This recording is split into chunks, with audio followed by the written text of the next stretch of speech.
Hello दोस्तों, तो कैसे हैं आप लोग। उम्मीद करता हूँ अच्छे होंगे। मैं भी बहुत अच्छा हूँ। तो हम लोगों ने प्रतिलोम त्रिकोणमितीय फलन शुरू कर दिया है। ठीक है, इसके शायद 4 या 5 लेक्चर आ गए होंगे, मुझे एग्जैक्टली पता नहीं है, आप लोग देख लीजिए। तो अगर आप लोगों ने पिछले के लेक्चर्स नहीं देखे हैं तो पहले मैं आपको सजेस्ट करूँगा पहले आप उन्हें देखिएगा। ठीक है, वरना ये जो है आपको समझ में उतना अच्छी तरीके से नहीं आएगा जितना अच्छी तरीके से आना चाहिए। तो पहले आप उन्हें स्टेप बाय मतलब बारी बारी से देख लीजिए। बहुत डिटेल से मैंने बताया एक एक सवाल।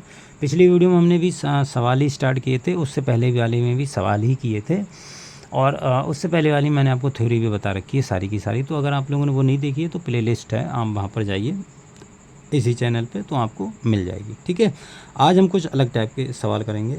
जैसे इस प्रकार के सवाल आ जाते हैं कि सिद्ध कीजिए कॉस इनवर्स 4/5 बराबर tan इनवर्स 3/4। इस प्रकार के सवालों को हमें सिद्ध करना होता है। यहाँ पर कॉस की जगह साइन भी दे दिया होगा और tan की जगह कुछ और। ठीक है, तो आप समझ जाओ कि sine cos, sine inverse, cos inverse, tan inverse, sec inverse, cosec inverse और कॉट इनवर्स में से कुछ भी दे सकता है। ठीक है, आपको दो त्रिकोणमितीय फलन दे देगा, कहेगा कि इन दोनों को बराबर करके दिखाओ। तो आपको देखो कैसे करके करना है। देखो, इसके लिए मेथड दो होते हैं, दो मेथड से कर सकते हैं। तो पहला मेथड मैं आपको बता रहा हूँ, दोनों बताऊँगा। पहले मेथड में आपको ये करना है, बायां पक्ष लेना है। बायां पक्ष हमारे पास क्या है, ये वाला, इधर साइड वाला, ये वाला बायां होता है, ये दायां होता है। तो बायां पक्ष है हमारे पास में कॉस इनवर्स 4/5। अब क्या करना है, इसको मान लेना है, माना कॉस इनवर्स 4/5 बराबर ए क्या है, कोई भी कोण होगा। ठीक है, हमने एक्स मानते चले थे, हमने यहाँ पर ए मान लिया है। ठीक है, ए क्यों माना है उसका भी मैं रीज़न बताऊंगा कि ए क्यों माना है। आपको ऐसा नहीं है कोई स्पेसिफिकली रीज़न हो, आप कुछ भी मान सकते हो, आपकी मर्ज़ी है, एक्स वाई जेड जो भी आपकी मर्ज़ी वो मान लो। ठीक है, कोण है तो आपको इतना पता होना चाहिए, ये जो माना जाता है वो कोण होता है। तो यहाँ पर अगर मैं बात करूँ तो देखो कॉस ए, ये कॉस उधर इनवर्स उधर चला जाएगा तो कॉस बन जाएगा, और इधर क्या बचेगा 4/5। ठीक है, अब देखो, अब आपने एक चीज़ पढ़ी होगी कि इस प्रकार का जब भी होता है तो आप जानते हैं कि ये समकोण त्रिभुज होता है। और कॉस में एक चीज़ आपने पढ़ी होगी कि ये क्या होता है, आधार बटे कर्ण होता है। ये आपने पढ़ा होगा, आधार बटे कर्ण होता है। अब आधार तो ये हो गया तुम्हारा 4 और कर्ण क्या हो गया 5। ठीक, आधार ये हो गया। अगर मैं कोण को ये वाला मानता हूँ तो ये कोण है, सॉरी इसको मैं इधर लिखता हूँ ABC। इसको अगर कोण को ये मानता हूँ तो उसके लिए आधार ये हो जाएगा, लंब उसके सामने वाली भुजा हो जाएगी, ये L होगी, ये K होगी, ये A होगी। अब इसमें देखो मुझको दो भुजाएं पता हैं, तो तीसरी भुजा हम जानते हैं, निकाल सकते हैं किससे, पाइथागोरस थ्योरम से, पाइथागोरस प्रमेय से हम निकाल सकते हैं, आराम से निकाल सकते हैं, कोई दिक्कत नहीं है उसमें। क्या होती है, कर्ण का स्क्वायर बराबर लंब का स्क्वायर प्लस आधार का स्क्वायर। लंब पता है आपको 5 है, 5 का स्क्वायर करेंगे तो 25 हो जाएगा, और लंब हमको पता नहीं है, आधार हमको पता है 4 है, 4 का स्क्वायर करेंगे तो 16 हो जाएगा। ठीक है, तो ये L बराबर कितना आ गया, 25 माइनस 16। तो 25 माइनस 16 9 आ गया, तो L बराबर तुम्हारे पास में आ गया 3। इसका वर्गमूल ले लोगे तो ये 3 आ जाएगा। ठीक है, तो L बराबर तुम्हारे पास में 3 आ गया। अब अगर मुझे त्रिभुज की तीनों भुजाएं पता होती हैं तो मैं हर किसी भी त्रिकोणमितीय अनुपात निकाल सकता हूँ। तो इसलिए अगर मैं tan A निकालूँ, देखो A क्यों ले रहा हूँ यहाँ, क्योंकि मैंने A बराबर ही माना है इसको। ठीक है, और कोण A को मानकर ही मैंने तीसरी भुजा निकाली है, तो मुझे tan में भी साइन में जो भी निकालना होगा वहाँ पर मैं A ही मानूंगा। क्लियर, समझ में आया। ठीक है, तो ये tan A बराबर मैं देखो क्या होता है, ये होता है तुम्हारा आधार बटे लंब, नहीं लंब बटे आधार होता है। ठीक है, ये लंब बटे आधार होता है। ठीक है, ये लाल बटे कक्का होता है ना, ये वाला ये, तो लंब बटे आधार ये वाला होता है। ठीक है, तो ये लंब बटे आधार हो गया। अब लंब हमें पता है कितना है, 3 है, आधार कितना है 4। तो tan A बराबर आ गया तुम्हारा 3/4। यहाँ से मैं लिख सकता हूँ A बराबर, यहाँ से मैं लिख सकता हूँ A बराबर tan इनवर्स 3/4। इसको उधर ले चले जाओ tan को। अब देखो A बराबर हमने क्या माना था, A बराबर जो हम मान के चले थे वो देखो कॉस इनवर्स 4/5 बराबर A बराबर हमने ये माना था। तो यहाँ पर A का मान रख दो, तो कॉस इनवर्स 4/5 बराबर tan इनवर्स 3/4। ठीक है जी, तो ये तुम्हारा सिद्ध हो गया, प्रूव्ड हो गया। क्लियर, ये तुम्हारा प्रूव हो गया। अब इसको करने का एक दूसरा मेथड भी है। ठीक है, उस मेथड से भी हम कर रहे हैं। देखो मेथड 2 कौन सा है, जैसे हमारे पास में दिया है cos इनवर्स 4/5 बराबर tan इनवर्स 3/4, ये हमको सिद्ध करना है। तो हम क्या करेंगे, सबसे पहले इसको cos इनवर्स 4/5 को हम a मान लेंगे, वही मानना वही है। तो यहाँ से cos a बराबर आ गया 4/5। ठीक है, ये आ गया। अच्छा, cos बराबर अगर हमको पता है तो हम sec का मान भी निकाल सकते हैं। cos sec क्या होता है, इसका उल्टा। ठीक है, तो यहाँ से मैं sec a बराबर लिख सकता हूँ 5/4। इसके मान को, जो भी cos का मान है उसको उल्टा कर दो तो sec का मान आ जाता है। तो ये sec बराबर हो गया। देखो अब हमने sec क्यों निकाला है, क्योंकि हम जानते हैं कि tan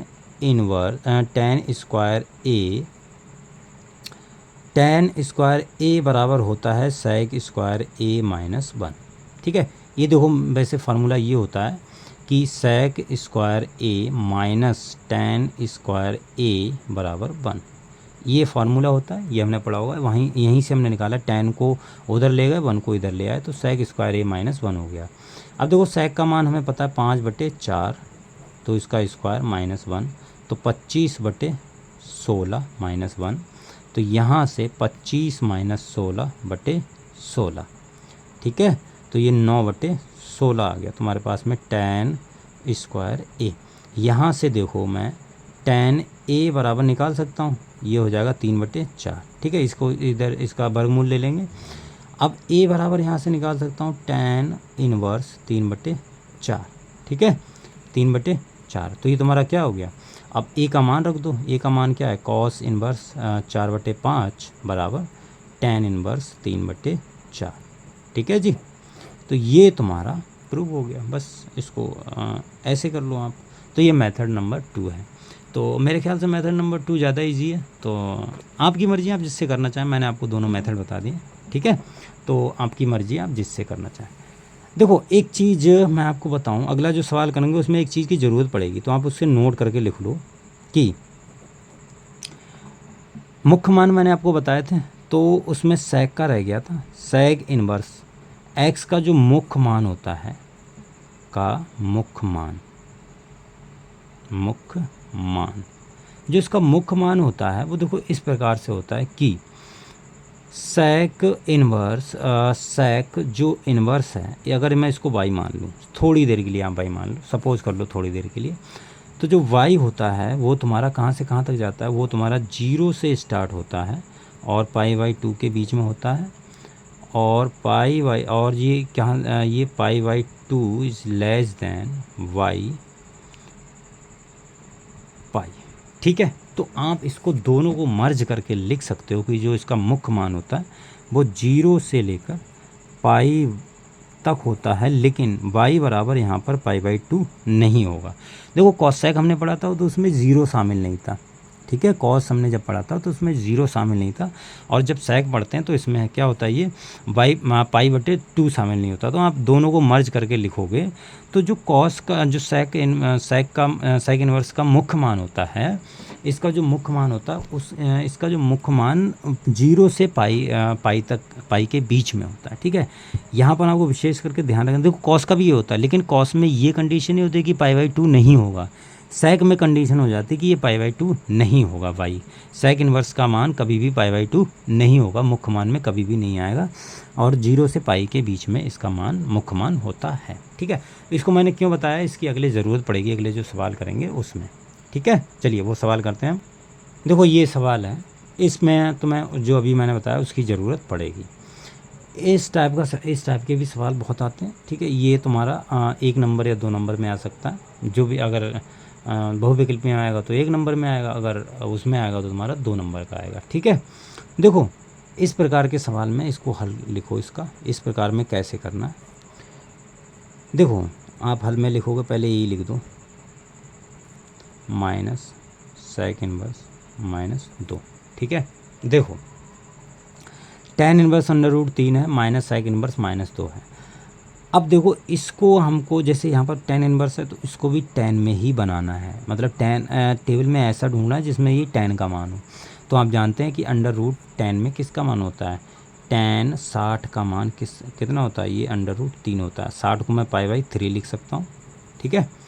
तो इसको मैं लिख सकता हूँ tan इनवर्स और tan π/3, ठीक, माइनस sec इनवर्स, माइनस वाला छोड़ दो थोड़ी देर के लिए, इसको मैं इधर बंद कर देता हूँ, इसको छोड़ देते हैं थोड़ी देर के लिए, 2 माइनस वाला छोड़ दिया, 2 जो है वो sec में किसका मान होता है, क्योंकि sec यहाँ पर भी अब 2 हम देखना है टेबल में कि sec जो 2 होता है वो sec में किसका मान होता है। तो ये भी तुम्हारा 2 किसका मान होता है, ये तुम्हारा 60 का मान होता है। ये आपको पता होनी चाहिए कि ये तुम्हारा जो sec होता है वो भी तुम्हारा 60 का ही मान होता है।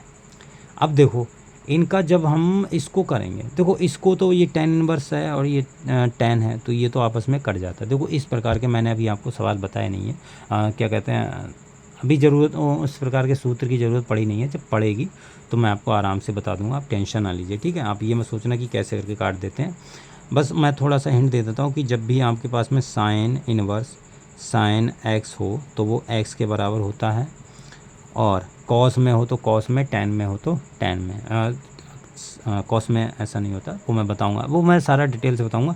साइन में हो तो ऐसा हो जाता है, टैन में हो तो ऐसा हो जाता है, ठीक है।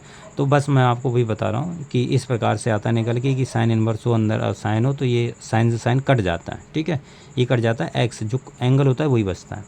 तो यहाँ पर ये 10 से 10 कट जाएगा तो ये π/3 बचेगा, ठीक है। इसका इतना बहुत ज़्यादा भी ज़रूरत पड़ा नहीं है, सवाल अगले और भी सवाल करेंगे तो उनमें बहुत ज़्यादा ज़रूरत पड़ेगा, तब मैं आपको वहाँ पर उससे सवाल करने से पहले ही बता दूंगा, ठीक है। तो आप टेंशन मत लीजिए, यहाँ पर बस उतना समझिए जितना ज़रूरत है। 10 से 10 हट जाएगा, माइनस, देखो यहाँ sec से sec नहीं हटा सकते क्योंकि यहाँ पर माइनस है, तो पहले इसको माइनस को हटाना होगा, तो sec इनवर्स, इसको आप लिख सकते हो sec π-π/3, आप लिख सकते हो कि नहीं। देखो एक सूत्र आपने पढ़ा होगा, चूँकि जो sec 180 माइनस थीटा होता है वो माइनस sec थीटा होता है, ये आपने पढ़ा होगा। क्यों होता है ऐसा, क्योंकि देखो sec 180 माइनस थीटा किस में पहुँच गया, ये तुम्हारा दूसरे में पहुँच गया, 180 से कम दूसरे में पहुँच गया। अब दूसरे में sec का चिन्ह कैसा होता है, माइनस का, लेकिन 180 के साथ बदलता नहीं है, तो ये यही रहेगा, ठीक है। अच्छा, अब एक चीज़ आप यहाँ पर और समझना कि आपने ये भी पढ़ा होगा कि sec 180 प्लस थीटा, ये भी तुम्हारा माइनस sec थीटा के ही बराबर होता है, क्योंकि ये तुम्हारा किस में पहुँच गया, ये तुम्हारा तीसरे में पहुँच गया। अब तीसरे में sec का चिन्ह कैसा होता है, माइनस का, तो ये माइनस sec थीटा हो गया। तो मैंने यहाँ पर ये लिया है, ये नहीं लिया है, क्यों, ऐसा क्यों, थीटा की जगह एक्चुअल में है क्या, π/3 यानी 60। तो मैंने यहाँ पर ये लिखा है कि sec 180 माइनस 60 बराबर माइनस sec 60 होता है, और माइनस sec 60 लिखा हुआ है, ये इसको मैंने इस प्रकार से लिख दिया। लेकिन आपके मन में ये दिमाग में सवाल ना आए कि ये मैंने क्यों नहीं लिखा है, 180 प्लस 60, 180 प्लस 60 दिख नहीं रहा, हाँ अब दिख रहा है, 180 प्लस 60 ये भी माइनस sec 60 के बराबर होता है। तो मैंने ये क्यों नहीं लिखा है, ये क्यों लिखा है, ये इसलिए नहीं लिखा है क्योंकि जब आप इसको इस प्रकार से करोगे, देखो आप अभी समझा रहा हूँ मैं, थोड़ा आप पेशेंस रखिए। ये देखो π/3 है, ये π/3 है तुम्हारे पास में, और यहाँ से देखो sec से sec हट जाएगा तुम्हारा, तो ये पाई माइनस π/3 बचेगा, ठीक है। यहाँ देखो माइनस हट गया तो sec से sec हट गया तुम्हारा। अब देखो sec से sec हट गया, अब ये π/3 तो और अंदर पाई माइनस π/3 आ गया, तो माइनस अंदर, तो इसका अंदर मल्टीप्लाई कर दो तो ये माइनस पाई प्लस π/3 आ गया, ठीक है। अंदर चिन्ह बदल जाएंगे, तो अब इनका एलसीएम ले लेंगे, तो ये 3 और ये हो गया पाई माइनस 3 पाई और प्लस पाई, इनको जब जोड़ोगे तो पाई प्लस पाई कितना होगा, 2 पाई, और एक में ये 3 में से गया तो माइनस π/3, तो ये इसका आंसर आ गया। अब देखो यहाँ पर अगर आप इसको हल करोगे, देखो मैंने कौन सा लिया, ये वाला लिया माइनस वाला, यहाँ पर अगर आप इसको हल करोगे तो ये तुम्हारा पाई माइनस π/3 आ रहा है, तो यानी 180 माइनस 60 आ रहा है। अब 180 माइनस 60 करूँगा तो ये कितना आएगा, कितना 120, हाँ 120 आएगा, ये 120 है, और मैंने ये लिया है। अगर मैं इसको लेता तो ये 180 प्लस मुझे 60 करना होता तो ये 240 आ गया, लेकिन एक चीज़ आप समझो, मैंने आपको क्या बोला था कि जो सेक का, अभी मैंने बताया कि सेक इन्वर्स का जो तुम्हारे पास मुख्य मान होता है वो क्या होता है भाई, मुख्य मान क्या होता है, सेक का जो मुख्य मान होता है वो तुम्हारे पास में 0 से लेकर सेक इन्वर्स एक्स 0 से लेकर पाई के बीच में होता है, यानी 0 से लेकर 180 के बीच में होता है। 120 मैंने लिया है वो तो इसमें आ गया भाई, 0 से लेकर 180 तक होता है, तो 120 इसमें आ गया कि नहीं आ गया। लेकिन अब अगर मैं 240 लेता तो, और जो सेक का मान होता है मुख्य मान वो 180 तक होता है, अब 240 अगर मैं लूँगा तो ये पार चला जाएगा भाई, 240 जाहिर सी बात है 180 से ज़्यादा होता है, तो 180 से ज़्यादा हो गया, इसलिए मैंने ये वाला नहीं लिया है। ठीक है, आप सोचोगे कि यहाँ पर सर हम प्लस वाला ले लेते तो ये प्लस होता, तो इस प्रकार से होता कि पाई/3 माइनस पाई प्लस पाई/3, तो ये पाई/3 माइनस पाई और ये माइनस पाई/3, तो पाई से पाई कट जाए, ये वाला कट जाता तो माइनस पाई, तो ये इसका आंसर आता है। ठीक है, ये गलत है, ये गलत आता। क्यों आता? क्योंकि आपने यहीं पर गलत कर दिया है, क्यों यहीं पर इसमें सेटिस्फाई नहीं कर रहा है, ये इसमें नहीं आता।